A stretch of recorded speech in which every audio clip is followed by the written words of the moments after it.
partir de este momento, estamos contigo unidos, contigo y tus problemas.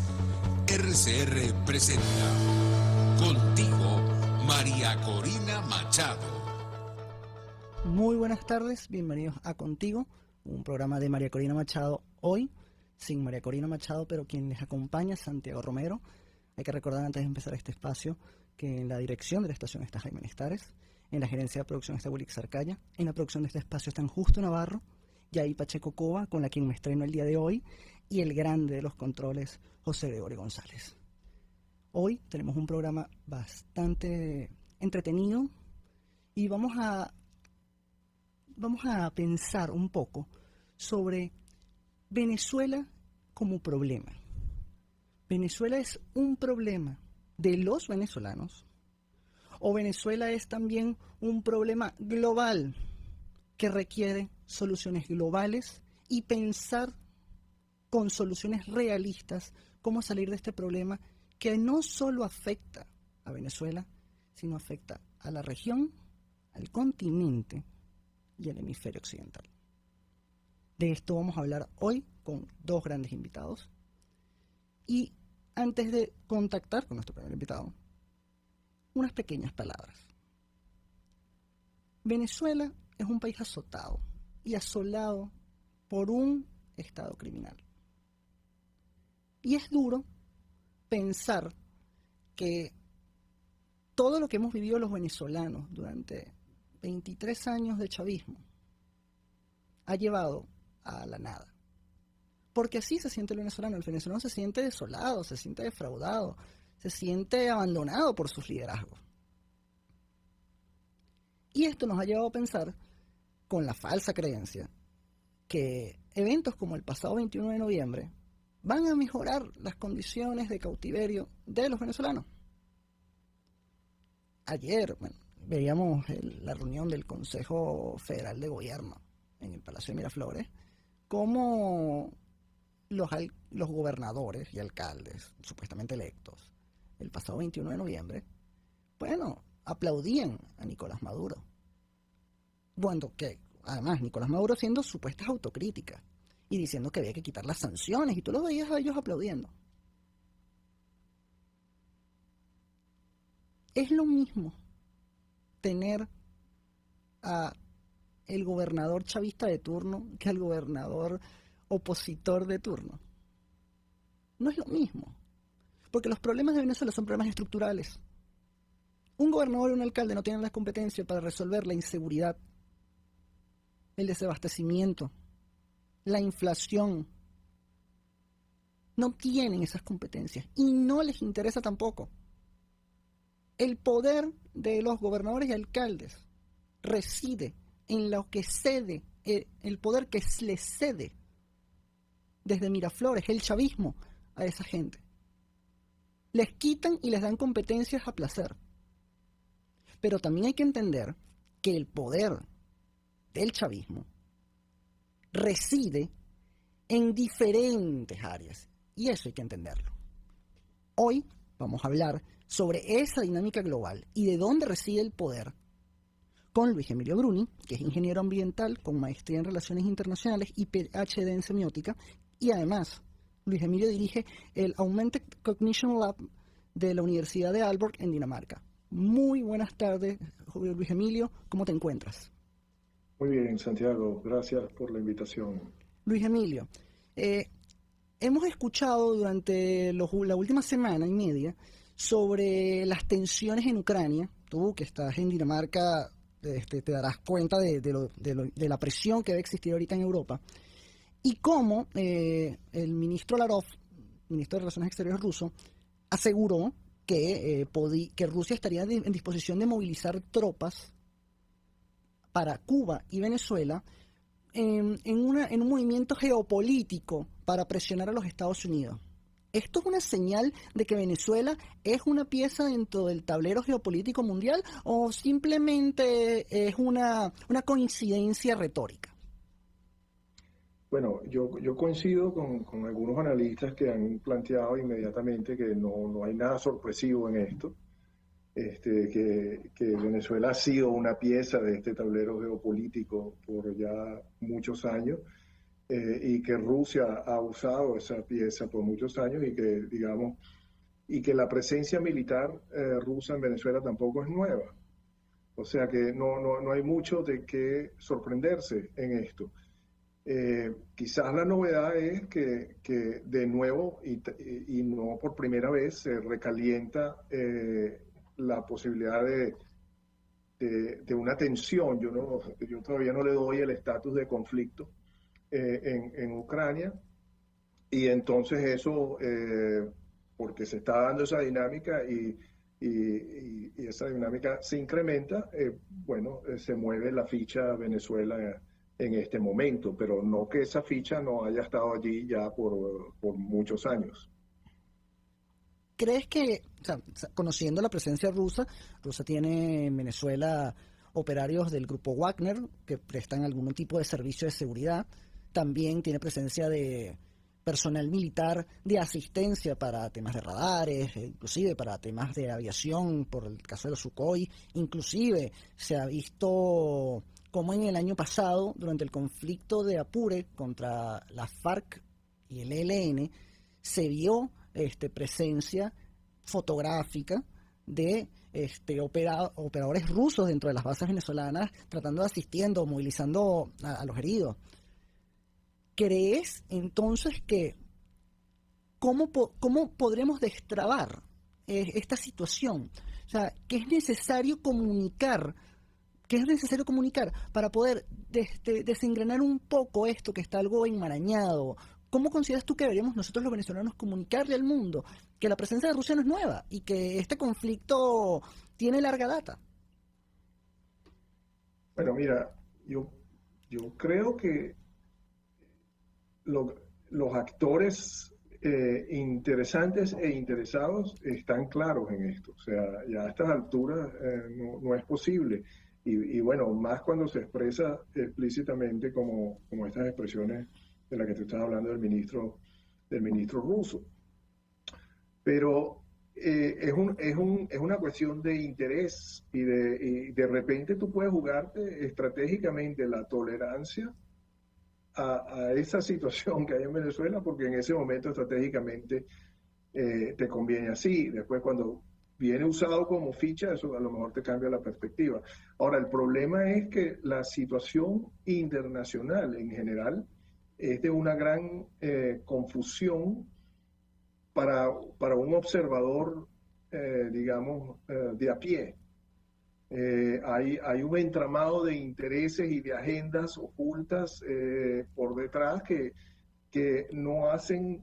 hacen que estos conflictos que se están dando en este momento y este tablero geopolítico sea bastante ininteligible para un observador que no está detrás incluso para muchos analistas. O sea, no estamos en una situación de normalidad internacional.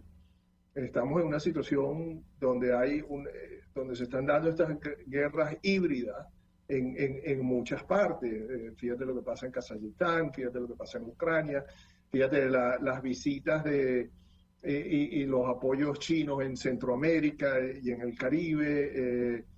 Todo ese dominó hace que esas agendas ocultas también determinan una serie de intereses solapados, que yo los llamo intereses no transitivos, porque ya no estamos en una situación que el enemigo de tu enemigo es tu enemigo. O sea, puede ser tu enemigo en un tablero, pero puede ser tu aliado en otro. Y eso hace que la cosa sea muy complicada. Entonces no sabes exactamente cómo se están moviendo estas cosas. Igual con la Unión Europea, interno y externo en la Unión Europea.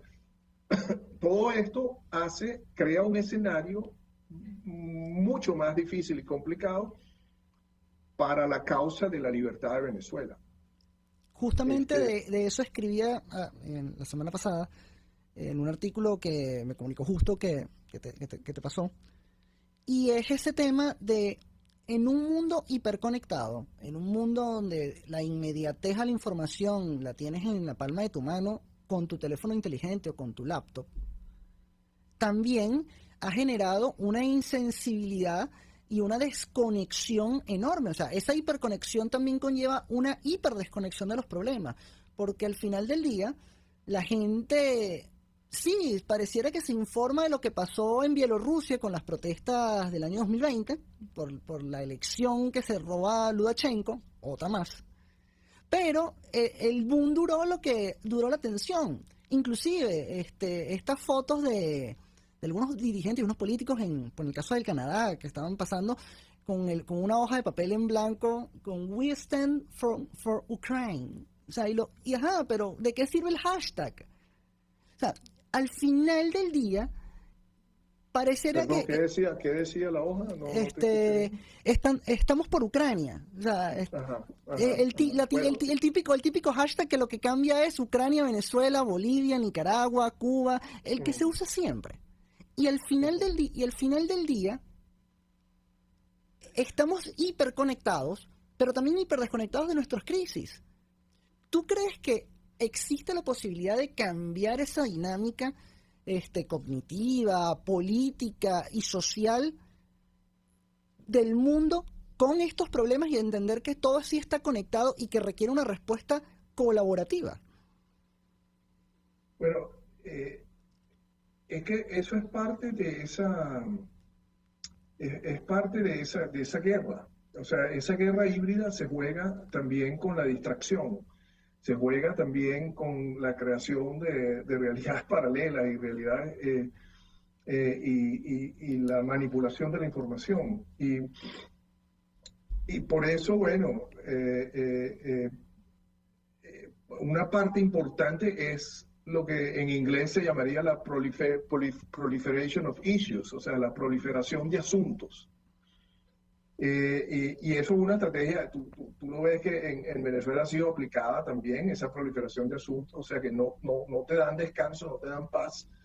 Hay un escándalo que viene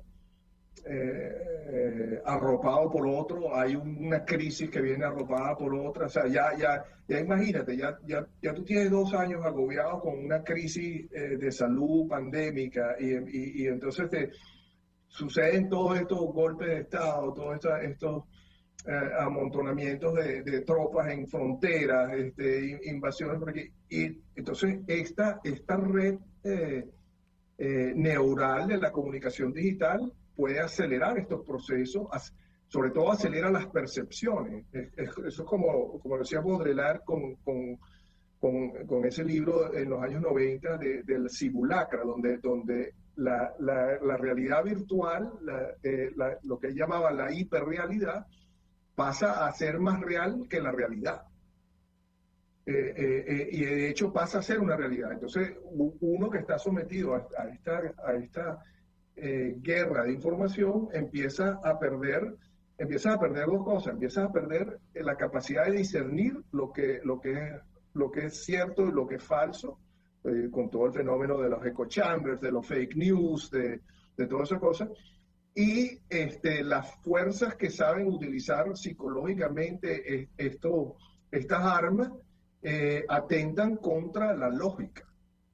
Y entonces tú empiezas a no poder discutir racionalmente los diferentes puntos de vista y todo pasa a ser manipulado a nivel retórico emocional, que es lo que pasa con los gobiernos totalitarios, con las coaliciones totalitarias, con los movimientos totalitarios en general, y está pasando hoy internacionalmente con varias coaliciones de este tipo. E incluso, digamos, los enemigos de la democracia internos de lo que creíamos que eran los países más avanzados en cuanto a derechos humanos y democracia liberal en la historia, que también están experimentando unos ataques internos digamos, a los preceptos de la democracia, con todas esas estrategias comunicacionales potenciadas con los medios digitales que buscan el caos, la disrupción de la lógica, la alteración de la historia, la alteración de la realidad, para llevarnos a grados de sumisión o a grados de confusión y entonces donde vienen sectores con sus intereses particulares y aprovechan esa situación. Y hablando de un mundo que está hiperconectado y en esta realidad, que parece ser que la Matrix se convierte en la realidad del mundo hoy, y ahora con la ¿cómo se llama? Irrupción del metaverso, donde ahora la realidad virtual va a ser una realidad donde tú vas a adquirir bienes y servicios y cosas en un mundo digital que no puedes comprar ni siquiera en el mundo real. Entonces, ahí es donde entra el arte de la desinformación, donde Rusia, China, Cuba tienen larga data, inclusive Irán, patrocinando canales como Russian Today, Hispano TV, que es la filial en castellano de Irán. Tienes todo el esquema de medios públicos chinos, que es una red enorme con mucha influencia.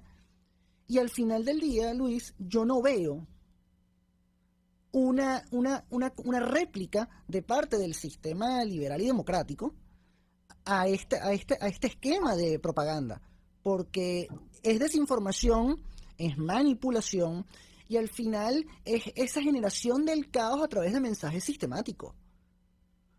Bueno, mira, es que hay varias cosas allí. O sea, la utilización de la tecnología en este sentido, en esta manera, no es solo culpa de las fuerzas totalitarias. O sea, nosotros hemos colaborado a conferir ese poder a quien hoy controla estas plataformas, que no son solamente, digamos, exclusivamente, o el uso totalitario de este tipo de plataformas en este momento no es solamente exclusiva de los gobiernos y los regímenes totalitarios. Está sucediendo también mecanismos de control al interno de las democracias democráticas liberales históricas, o sea, con el surgir de monopolios y el surgir de instrumentos de censura, y con la confusión misma inherente a estas dinámicas digitales que producen todo esto de los fact-checkers. Y entonces tú tienes que pensar quiénes son los que van a chequear a los chequeadores, etcétera, ¿no? O sea, entonces todos hemos colaborado a conferir este poder porque hemos sido como beneficiarios cautivos a través de un acuerdo tácito que hemos dado a inserirnos en esta dinámica digital a cambio de las golosinas que esta tecnología nos proporciona. Ahora no sabemos cómo lidiar con esto, y eso ha ido creciendo e incluso se configura como una red que a un cierto momento creíamos que hacía horizontales las relaciones de poder, y de repente que aumentaba las posibilidades de libertad de expresión, y ahora vemos cómo surgen unos mecanismos de censura con algoritmos y súper sofisticados, y el shadow banning, el tema de posicionar temas, inclusive que con el tema de la pandemia las mismas plataformas de redes sociales han montado anuncios sobre si es real o no, que si tienes que leer la historia. Esto es algo bastante interesante. Vamos a nuestra primera pausa comercial y regresamos para seguir hablando de la hiperdigitalización, de los mensajes y de la política con Luis Emilio Bruni en el próximo bloque de Contigo.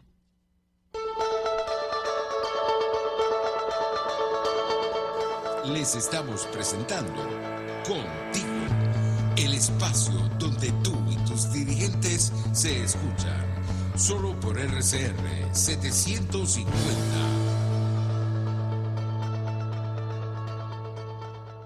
Puedes seguirnos en nuestras redes sociales, en Twitter, @RCR750, la radio que se ve. Y ahora quiero hablarte de Comercializadora Prada, y ya de solo nombrarlo se me hace agua la boca, porque Comercializadora Prada son los más frescos quesos y embutidos que te llevan a tu casa. Todos los quesos, todos los embutidos, y como cuentan con proveedores exclusivos, te resulta mucho más económico.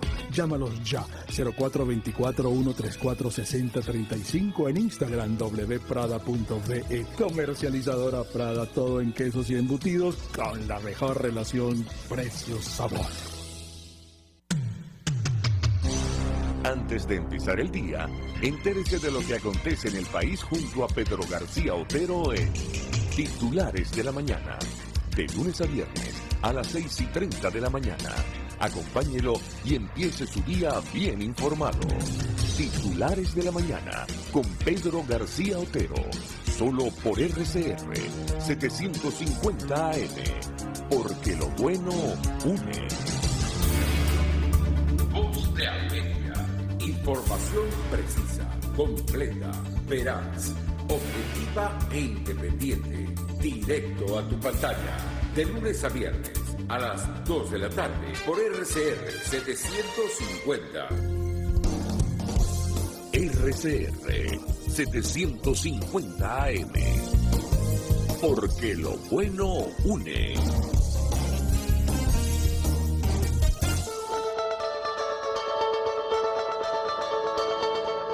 Pluralidad, libertad y respeto. Estás escuchando Contigo, solo por RCR 750. Y volvimos contigo. Seguimos acá con Luis Emilio Bruni, que es ingeniero ambiental con una maestría en Relaciones Internacionales. Y estábamos hablando precisamente sobre cómo en un mundo hiperdigitalizado, hiperconectado, donde lo que pasa en un país o en un continente puede afectar a otros, cómo podemos destrabar la situación de Venezuela y cómo entender esas relaciones de poder. Luis, comentábamos ese tema de la dinámica, de cómo la gente le ha dado poder al autoritario, y quería hacer una aclaratoria porque creo que esto es parte de la dinámica. Hoy en día la gente confunde opiniones con hechos, y esas opiniones, al darlas como reales, distorsionan la realidad, porque al final del día todos podemos saber que Venezuela está mal, y esto es un ejemplo. Venezuela tiene una crisis, pero hay gente que con una opinión que dice Venezuela se arregló, entonces quieren vender la matriz de que el país ha cambiado y que ha mejorado. Entonces, ¿ha mejorado para quién? Para ellos. Sí, es una opinión y una percepción de esa realidad. Y ahí vemos cómo se confunde esa opinión con ese hecho. La opinión es Venezuela se arregló. El hecho es que no ha cambiado nada. Ha cambiado para algunos, no para el grueso social. Y hay que entender ese tipo de dinámicas a nivel global. Como hay gente que afecta a la democracia, diciendo, no, Estados Unidos está decayendo, es el fin del capitalismo, la pandemia es el fin del capitalismo. Y resultó ser todo lo contrario. Parece entonces que los enemigos de la democracia, los enemigos de la libertad, están utilizando las redes sociales con tácticas desinformativas, manipuladoras, que lo que buscan es sencillamente destruir y acabar la confianza en el sistema. Y esto es necesario tocarlo, esto es necesario hablarlo. Y ya ahí te pregunto, ¿Luis Emilio sigue conectado? Entonces, Luis Emilio, ¿tú lo ves en estos momentos como la confusión de cómo retomar esa confianza? O sea, tú hablabas de los fact-checkers. ¿Quién verifica los fact-checkers? O si realmente necesitamos que los periodistas hagan su trabajo y no necesiten que les verifiquen la información, sino que ellos estén comunicando la verdad.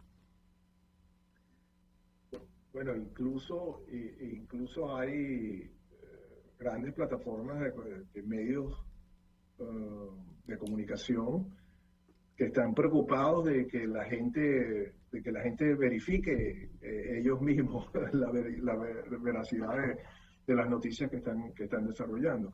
El problema de los medios digitales, o sobre todo de las redes sociales, es que se banaliza mucho y se emocionaliza mucho. Y cuando tú tienes intereses, o sea, porque en las guerras de información que las estamos viviendo, y es como que ya no, es como si ya no pudiese existir, incluso en los países democráticos, el juego político sin guerra de información. O sea, el juego político ya es casi sinónimo de guerra de información. O sea, entonces, cuando tú tienes, cuando hay factores de poder que están interesados en la manipulación, en la confusión, en la falsificación, en la creación, sea retórica, manipular emocionalmente, por los motivos que sea y del lado que sea.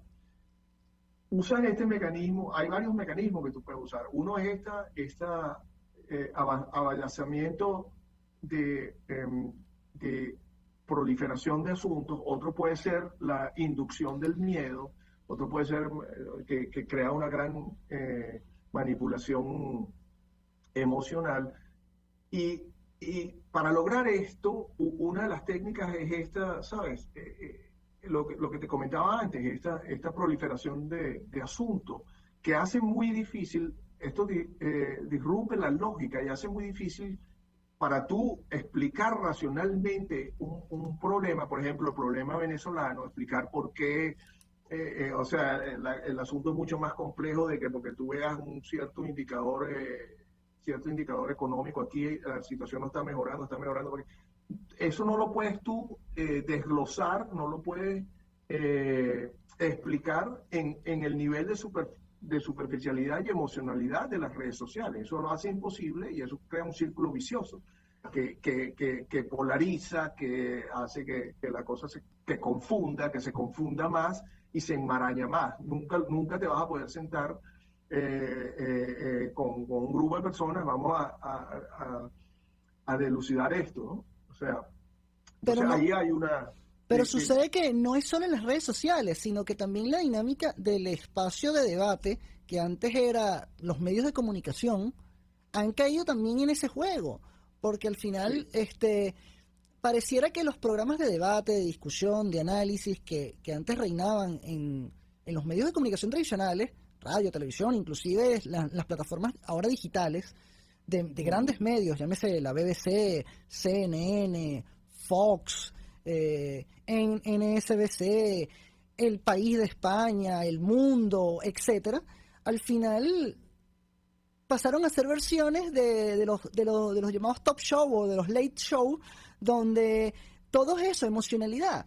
Y al final es cómo te sientes, cómo te sientes acerca de la crisis de los niños, en vez de decir, mira, no, es que hay unos niños que se están muriendo de hambre, o es que hay una crisis de migrantes, y al final también te usan eso, es que bueno, es que tú eres venezolano, y eso es algo que yo he escuchado mucho afuera, que te dicen, no, lo que pasa es que tú eres venezolano, y tú hablas del problema venezolano desde la visceralidad y desde tus emociones negativas de tu situación, pero el país no está tan mal como tú crees. O sea, es ese tema de que otros te quieren explicar tus males y además que te digan, no, pero es que tú estás muy sensible.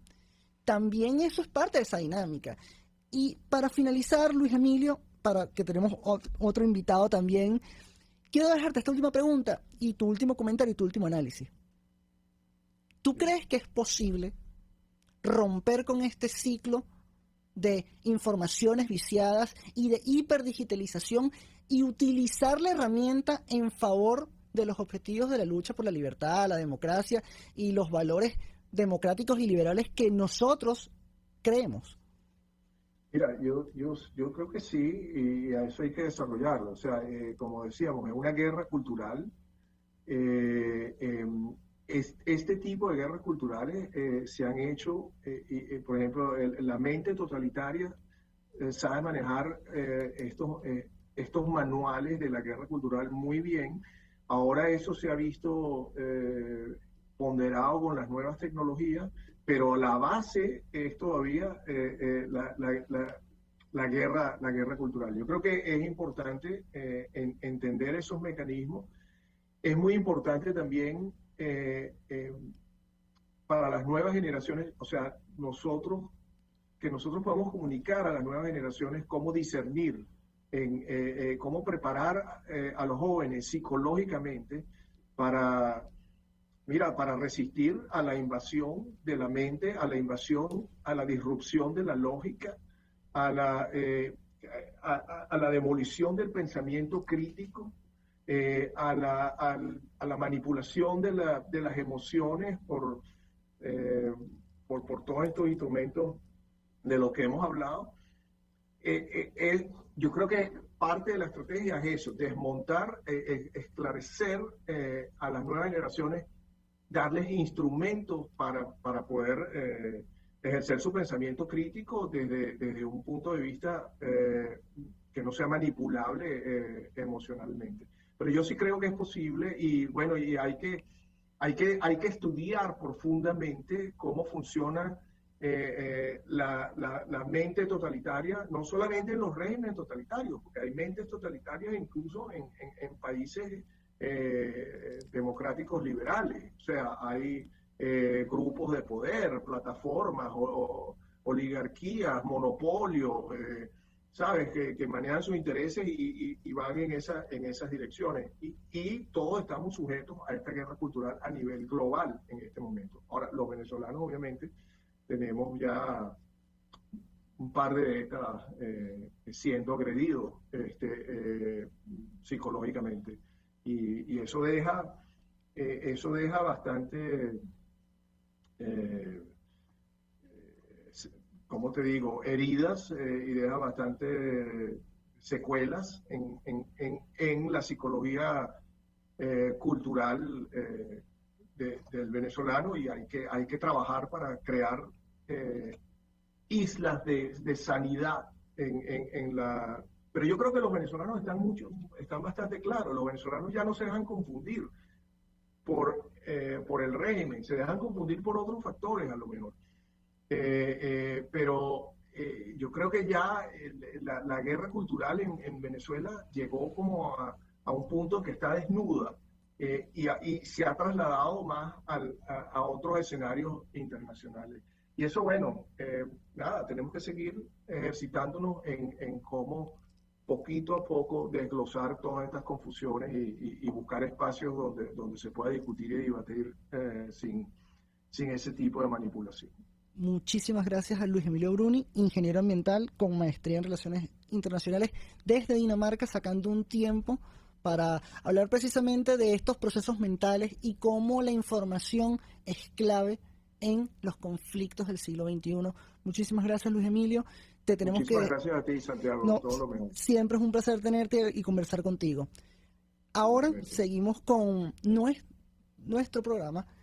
Seguimos con nuestro programa, pero vamos a hacer una pausa comerciales y ya regresamos contigo.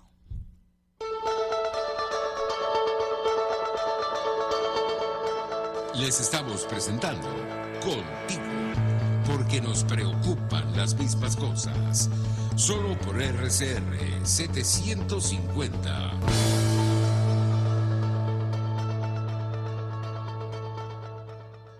Puedes seguirnos en nuestras redes sociales. En Twitter, @RCR750, la radio que se ve. Y ahora quiero hablarte de la estación de servicio del Club Hípico, esa misma frente al Terras Plazas. Te invito a que la sigas en su Instagram, @BPTerrazas, donde en su historia están informando permanentemente la dinámica diaria en cuanto al servicio de surtido de gasolina. Con todos los mecanismos de pagos, la bomba Terrazas del Club Hípico cuenta con una gran tienda de conveniencia donde podrás encontrar todo lo que necesitas, tanto para ti como para tu carro, y también con atención de baterías Duncan. Estación de servicio Terrazas del Club Hípico. Calidad de servicio de primera clase. Ante el agobio diario, siempre se agradece una pausa.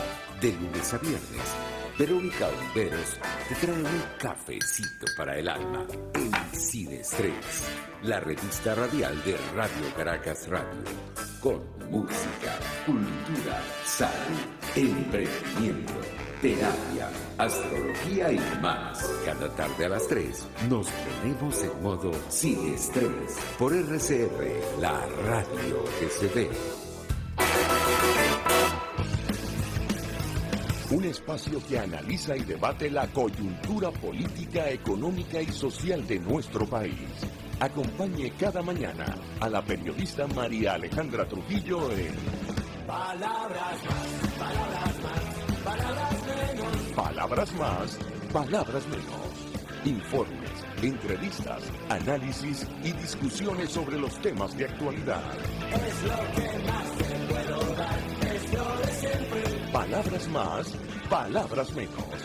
De lunes a viernes, de 7 a 8 de la mañana, por RCN 750 AM.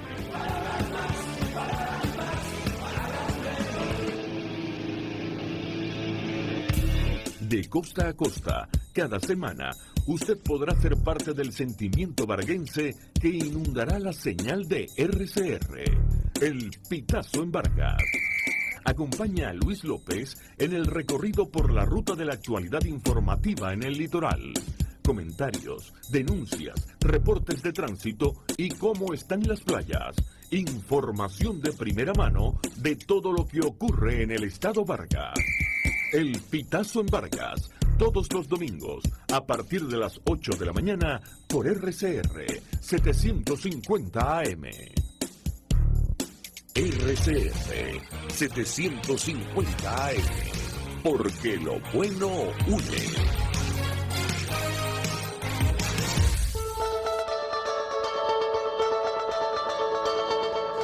Les estamos presentando Contigo, el espacio donde tú y tus dirigentes se escuchan, solo por RCR 750.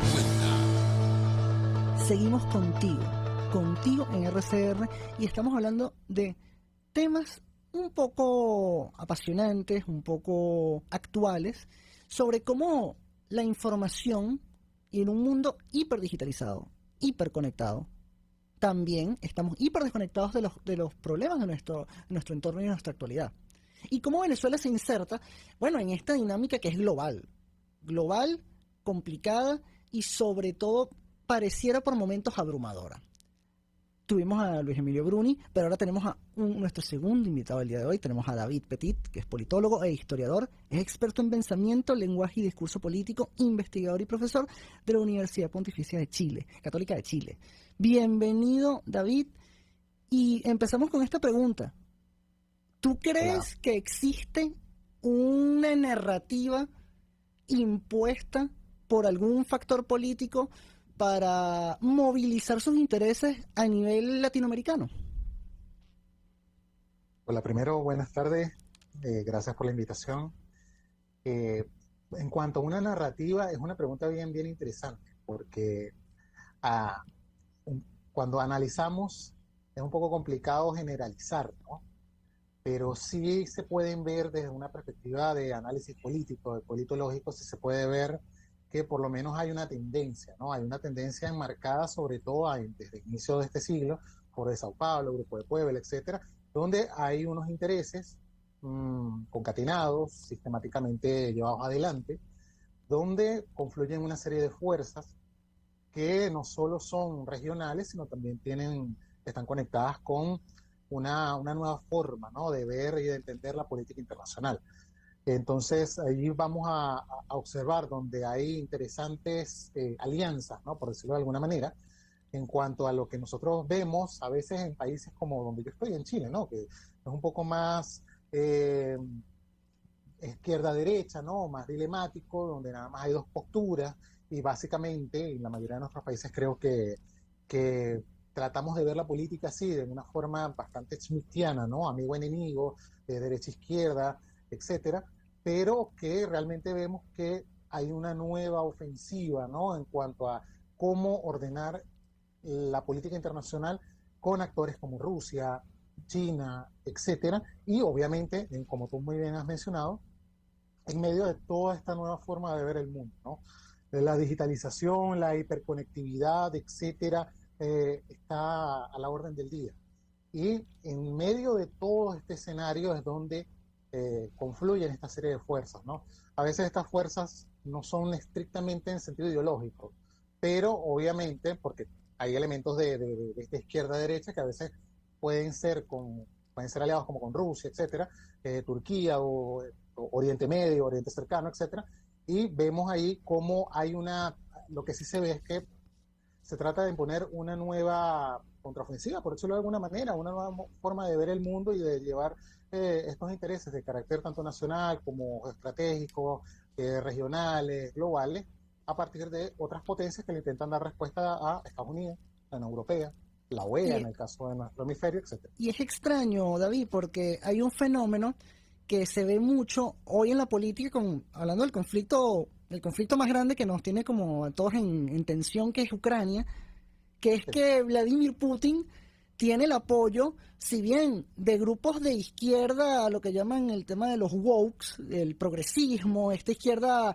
comunista de siempre que apoya los intereses de Rusia porque es antiimperialista, pero también hay grupos de orden nacionalista que son más antibelicistas, más lo nuestro, que dicen, no, eso es problema de Ucrania, que nosotros los conservadores no tenemos que meternos en eso, sino eso es un asunto que deben resolver Ucrania. Y es muy extraño, porque al final esa dinámica son dos actores que en la política a nivel internacional, inclusive en sus respectivos países, son actores que se desprecian, que no llegan a un acuerdo, pero coinciden en que, bueno, que lo bueno de la película es Vladimir Putin, o sea, que tienen que dejarlos a ellos solventar sus problemas. ¿Cómo conviven discursivamente esas posturas? Yo prefiero no hablar tanto, por eso comencé con ello, ¿no? En cuanto a izquierdas, derechas, porque realmente es complicado. Incluso nosotros, en Venezuela, hasta este siglo, no había tanto esa pugna que se ve en otros países de la región, ¿no? Pero ciertamente hay una confluencia de intereses, y como tú bien mencionas, es bien paradigmático, ¿no? Y característico, por ejemplo, en Ucrania es interesante. Muy interesante como por supuesto, interesante para el análisis, ¿no? Pero muy lamentable por todo lo que está ocurriendo. Hay elementos de carácter nacionalistas rusos, pero enfrentados también a nacionalistas ucranianos, ¿no? O de unas regiones como en Donetsk, por ejemplo, o en Crimea, que por allí es que vino precisamente la secesión primero y luego la anexión, tratando de utilizar entre comillas, ¿no? Esta suerte de autodeterminación de los pueblos. Con el recurso de la autodeterminación de los pueblos podemos encontrar de todo. Y se ha hecho de todo durante los últimos, por lo menos, prácticamente 100 años. Entonces, a partir de allí, observar este tipo de dinámicas de una perspectiva solo ideológico entre dos posturas es incorrecto. Más bien hay que agregar otra serie de elementos, como por ejemplo, cuáles son las múltiples respuestas que se le pueden dar a algo que es como una nueva forma de anti-norteamericanismo. Entonces, anti-Unión Europea, etcétera. Entonces, estos poderes, de alguna manera, este mundo, de alguna forma, en cuanto a la episteme occidental, ¿quiénes encarnan la episteme occidental? El pensamiento occidental y la política tal y como nosotros la conocemos, a partir de con lo bueno y lo malo que tenga Naciones Unidas, con lo bueno y lo malo que tenga la OEA, etcétera, pero los valores de carácter democrático, los valores liberales, de derecho, de justicia, los derechos humanos, tal y como se consiguen fundamentalmente en Occidente, eso es lo que está en juego.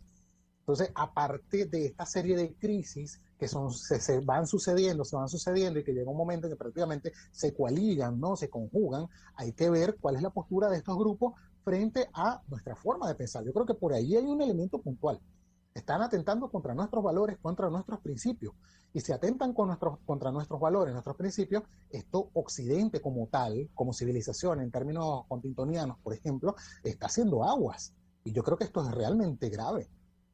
Ahí, te atajo con el tema que decías un poco al comienzo, del tema de no verlo en una situación dicotómica de izquierda a derecha. Y de hecho me parece fascinante porque podemos ver a lo largo de la última mitad del siglo XX cómo fuerzas como la socialdemocracia, el conservadurismo, los partidos liberales, que nunca han tenido un gran poder, han colaborado y colaboraron de frente de cara al comunismo, colaboraron para la estabilización europea, para en la imposición concertada de un estado de bienestar que era lo que iba a generar la mayor prosperidad y atención a los países. Inclusive la llamada derecha de muchos países europeos cree en el estado de bienestar, que es una visión un poco más ordoliberal, social liberal y socialdemócrata de la atención social del Estado.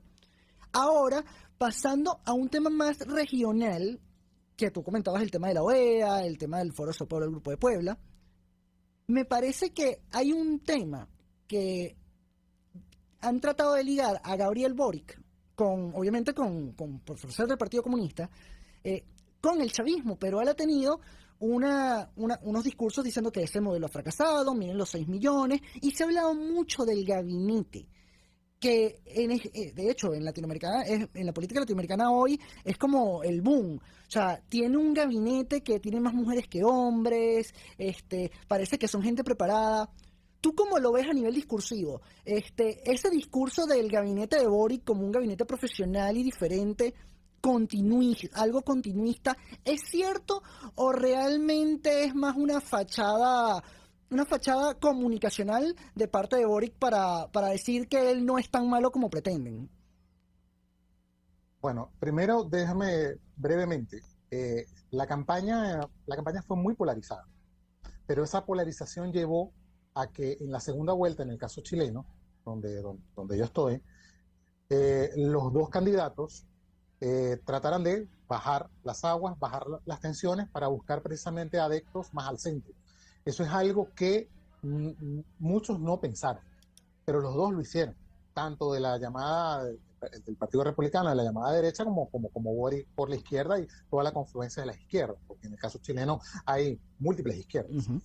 Ahora, en el caso de Boric, yo creo que ha tratado de hacer este gabinete y de tener una política comunicacional un poco más moderada, un poco más centrada, pero sobre todo respetando lo que él prometió, que es esta nueva forma de entender la izquierda a partir de que respetar elementos de carácter de género, respetar sobre todo elementos en cuanto a políticas como por ejemplo ambientalista, obviamente el feminismo, obviamente también tratar de establecer y generar este tipo de puentes con varios partidos y varias agrupaciones que lo apoyan, y a partir de allí vemos este diseño de gabinete. Pareciera hasta ahora bastante ecuánime, salvo algunas posturas, por supuesto que se tienen. Se esperaban otros nombres, por lo menos esos nombres, pero en otras carteras ministeriales, pero no ha empezado. Yo creo que hacer un tipo incluso de prospección hasta ahora es muy difícil y no es lo adecuado para hacer un análisis realmente integral y precisamente integral y adecuado. Ahora, en principio yo creo que la política comunicacional es ello, mantener medianamente una moderación. Vamos a ver qué pasa cuando tome el poder en marzo. Vamos a ver cómo se alinea también, cuál es la postura que va a tener realmente, por lo menos en Cancillería colocó una persona que a la ministra ha sido bastante, una persona de carrera. La ministra ha criticado fuertemente lo que ha pasado en Nicaragua, ha criticado fuertemente a Maduro, y vamos a ver si esto sigue así, pero al parecer sí. De hecho, en su propuesta política presidencial, con la parte de la inmigración no fue tan duro como el candidato republicano.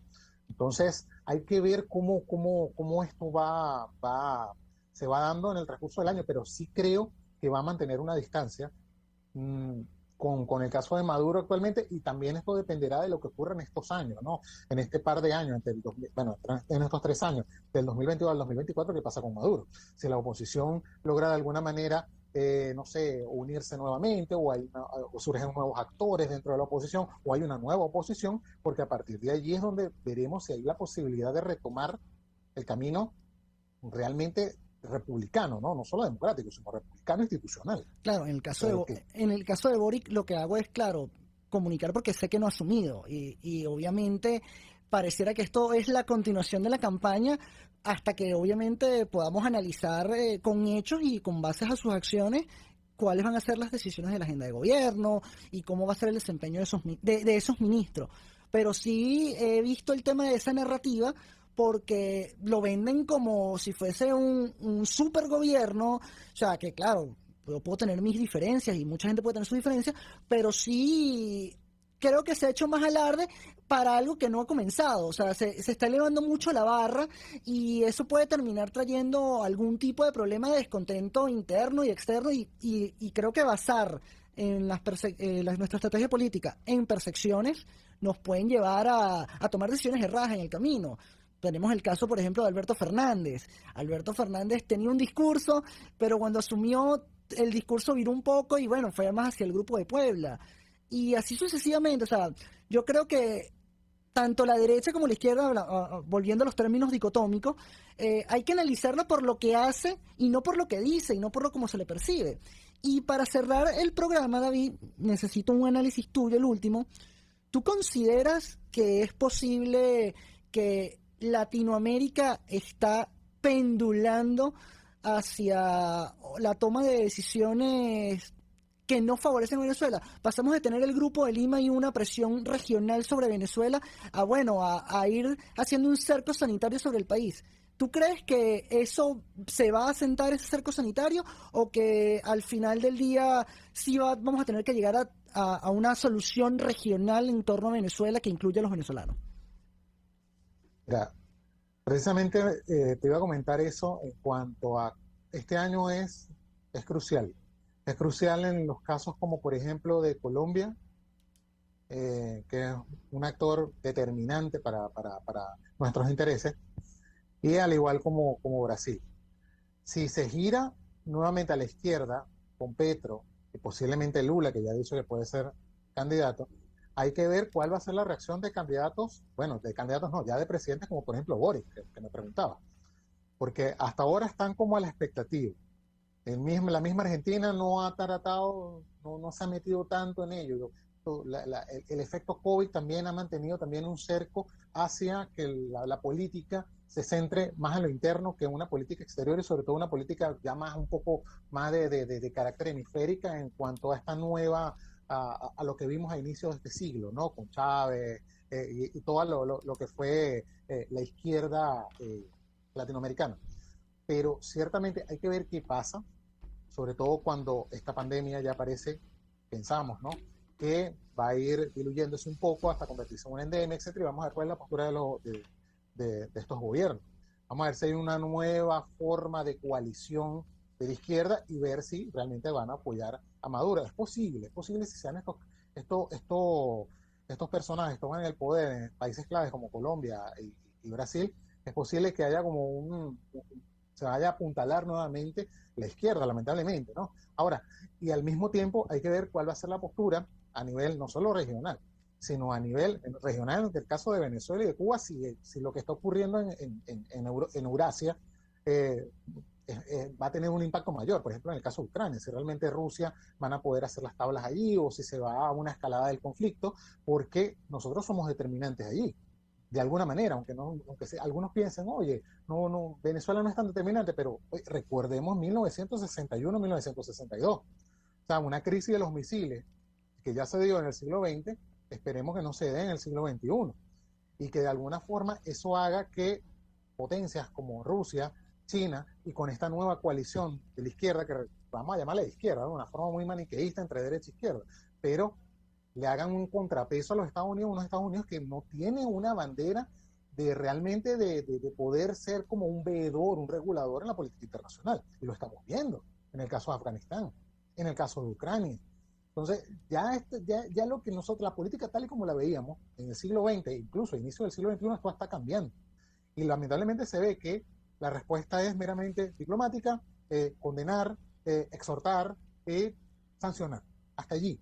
Entonces, tendremos que ver si esto escala un paso más y cuál va a ser la postura frente a los cambios que se den en la región y frente a un Maduro que se puede sentir un poco más aliviado, si se puede decir, a partir de lo que ocurre en estas elecciones este año y sobre todo en el 2024, porque si se siente aliviado desde la postura de la política internacional y se siente aliviado internamente porque no hay alguien que le pueda poner coto, no hay alguien que los ciudadanos venezolanos puedan votar y que digan, oye, si hay una posibilidad de ganar democrático electoralmente, yo creo que vamos a seguir en lo mismo, tristemente. Muchísimas gracias, David Petit, se nos ha acabado el tiempo. Bien, hemos llegado al fin de Contigo. Recordemos, estamos en un mundo hiperconectado, globalizado, que necesita respuestas globales y soluciones reales para los ciudadanos. Muy buenas tardes, nos vemos la próxima semana.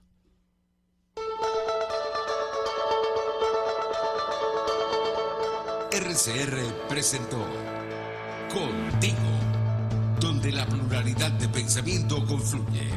Solo por RCR 750.